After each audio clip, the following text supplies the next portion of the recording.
কাৰ্যক্ৰম হাতত লৈছে। এই কাৰ্যক্ৰমখিনি সঁচাকৈ ভাবা দিবলগীয়া। আৰু নাজানো আজি ৰাতি সপোনত এইখিনি কাৰ্যক্ৰমে দেখা যাব নেকি? হয়তো দেখা যাব পাৰে আজি ৰাতিটো আমাৰ এই নাতিনীসকলৰ যি আজি দৃশ্য সঁচাকৈ ইমান বছৰ হৈ গ'ল, 50 বছৰৰ ওপৰত ভৰি দিছো এনেকুৱা কাৰ্যক্ৰম চকুত পৰা নাই। আৰু আজি এনেকুৱা কাৰ্যক্ৰমখিনি আমাৰ এই সৰু নিকেতন এখনত কৰিবলৈ পাই, আপোনালোকৰ পদধূলি এই নিকেতনত পাই সঁচাকৈ মোৰ জীৱন সঁচাকৈ ধন্য হৈছো। এতিয়া প্ৰস্তাৱিক ভাষণৰ ক্ষেত্ৰত এইখিনি মোৰ আছিল আদৰণি আৰু প্ৰস্তাৱিক। এতিয়া মই আপোনালোকৰ আগত সামান্য এটা অপাইতাৰ কথাখিনি ক'ব বিচাৰিছো যে দেউতাৰ চোলাৰ গন্ধ মোৰ শৈশৱ, ককাৰ চোলাৰ গন্ধ মোৰ দেউতাৰ শৈশৱ, আইতাৰ আচলৰ টেঙা মিঠা গোন্ধবোৰত জীৱনৰ আদিবা। আইতাৰ সাধু শুনিছেনে? জোনাকত যি লিখিছে সপোনৰ ঘূৰি আমাৰ। এসময়ত ককাৰ ভামেৰে বজাইছিল বেগ আমাৰ সমাজ, অতীতৰ অৱকাশত আজি বৰ্তমান।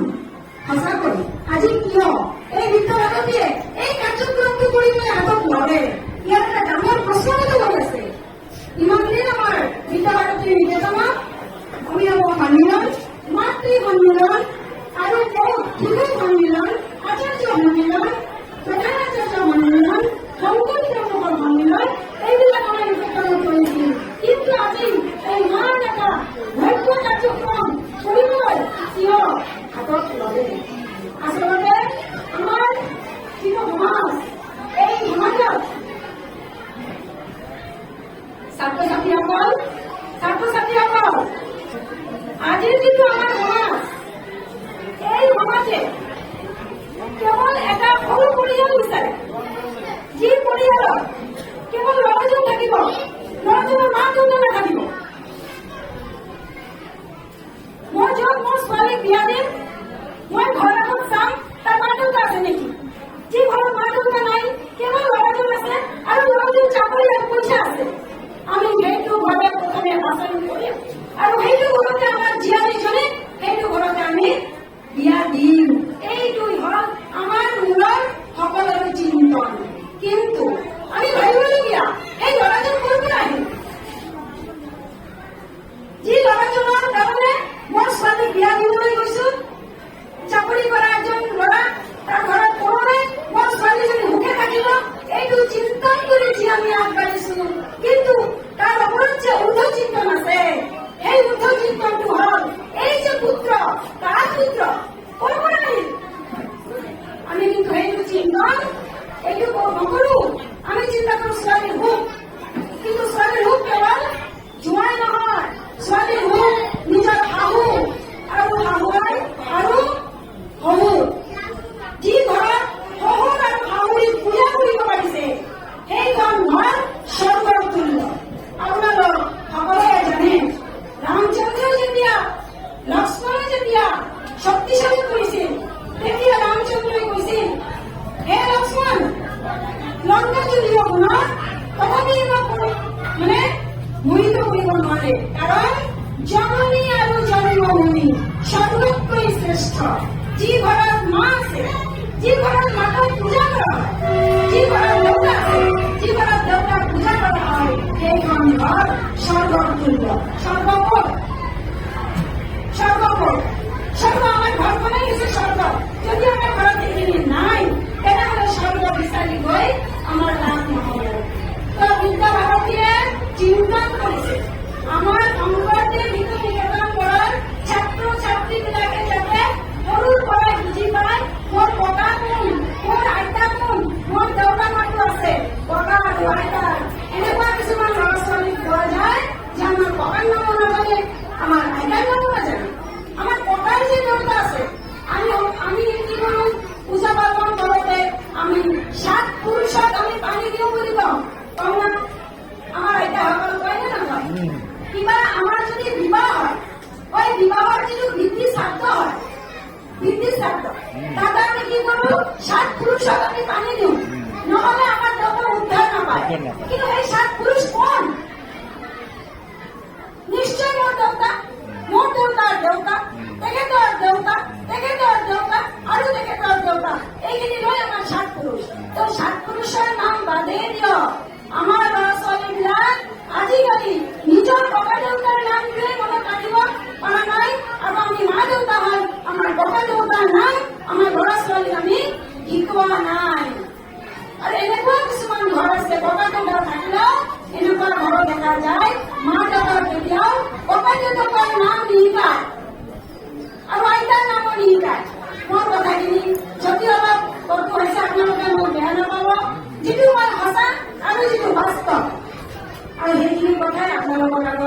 দাঙি ধৰিছো। আৰু বিদ্যাভাৰতী এইটো চিন্তা কৰিছে, আমাৰ ল'ৰা ছোৱালী বিলাকে মা দেউতাকক চিনক, দাদু আইতাক চিনক, ককাক চিনক, আইতাক চিনক, আবুক চিনক, এইবিলাক সকলোকে চিনি আমাৰ ল'ৰা ছোৱালী বিলাকক সৰুৰ পৰাই গঢ় লৈ এজন মানুহ হিচাপে সমাজত প্ৰতিষ্ঠিত হওক। কেৱল পঢ়া শুনা শিকিয়ে এখন ভিতৰত এখন নম্বৰ পালো, ডাঙৰ এটা চাকৰি কৰিলো, কিন্তু দেখা যায় সেইবিলাক ল'ৰা ছোৱালীৰ মাৰ কাৰণে অসমত ভাৰতবৰ্ষত আৰু অসমত আমাৰ বৃদ্ধাশ্ৰম, বহুত বৃদ্ধাশ্ৰম আছে। আপোনালোকে বেয়া নাপাব, যিটো বাস্তৱ মই সেইখিনিয়ে কৈছো। সেই বৃদ্ধাশ্ৰমত কি হৈছে, মা দেউতাক থাকিবলৈ ঘৰত ঠাই নাই, আৰু সেই মা দেউতাকৰ কাৰণে বৃদ্ধাশ্ৰমত চিন্তা কৰিছে। মা যদি ঘৰত থাকে, দেউতা যদি ঘৰত থাকে, তেনেহ'লে ঘৰটো নষ্ট হৈ যাব, আৰু ভাল এখন বিচনাত তুলি পিছত নষ্ট হৈ যাব, আমাৰ পিচকি পেলাব। গতিকে মা দেউতা ঘৰত ৰাখিবলৈ আমাৰ ঠাই নাই। বহুত শিক্ষিত ঘৰত এনেকুৱা দেখা যায়, বহুত শিক্ষিত ঘৰত এনেকুৱাও দেখা যায়, মা দেউতা থাকিবলৈ ঠাই নাই। আৰু মা দেউতা ক'ত থাকিব, তাৰ বাবে বৃদ্ধাশ্ৰম। আজিকালি অসমত বহুত বৃদ্ধাশ্ৰম আছে, আৰু মা দেউতা আৰু মাতাৰ মনত সেইটোৱে চিন্তা যে মই শাহু আৰু মোৰ শ্বশুৰক বৃদ্ধাশ্ৰমত থৈ আহিম। কিয়? যি শ্বশুৰ আৰু যি শাশুড়ীয়ে মোৰ ল'ৰাক মানুহ কৰি দিয়াকৈ ইমান ডাঙৰ চাকৰি দিলে, সেই চাকৰি দি পৰিয়ালটো সফল হ'ব, আৰু সেই ল'ৰাৰ মা আৰু দেউতা সেই চাকৰিটো পোৱাৰ পিছত মা দেউতাকৰ ঘৰত থাকিবলৈ ঠাই নাই। ঠাই ক'ত আছে? বৃদ্ধাশ্ৰম। আইতাসকল, মোৰ কথাখিনি অলপ কঠোৰ, মই মানুহটো অলপ কঠোৰ মানুহ, মই সেই বাস্তৱ কথা ক'বলৈ মই ভাল পাওঁ, আৰু যিমান দিন বাচি থাকিম মই সেই বাস্তৱ কথাখিনি আপোনালোকৰ আগত মই ব্যক্ত কৰিম। তো সেইকাৰণে বিদ্যাভাৰতীয়ে আমাৰ সমাজ আৰু আমাৰ পৰিয়ালবিলাকক, আমাৰ পৰিয়ালক আৰু আমাৰ সমাজক নিজৰ ল'ৰা ছোৱালী, শহুৰ শাহুৰী সকলোকে লৈ এখন সমাজ, এখন ঘৰ সুস্থভাৱে আৰু সঠিক চিন্তন, সুস্থ চিন্তনেৰে চলাই যোৱাৰ কাৰণে চিন্তা কৰি বিদ্যাভাৰতীয়ে আজিৰ দিনটো এই শংকৰদেৱ শিশু নিকেতনৰ ককা আইতা দিৱস উদযাপন পালন কৰিবলৈ হাতত লৈছে। আৰু এই কাৰ্যক্ৰমক সঁচাকৈ আমি একদম বিদ্যাভাৰতী প্ৰণামৰ যোগ্য শলাগ লৈছো এনেকুৱা কাৰ্যক্ৰম। আৰু কৈছে ককা দেউতা কোন, ককা আইতা যিয়ে শিকায় আমাৰ জীৱন দৰ্শন, যাৰ অভিজ্ঞতাৰে আমি জীবিত পাৰো জীৱন সংগ্ৰাম, ল'ব পাৰো পোৱাৰ আনন্দ।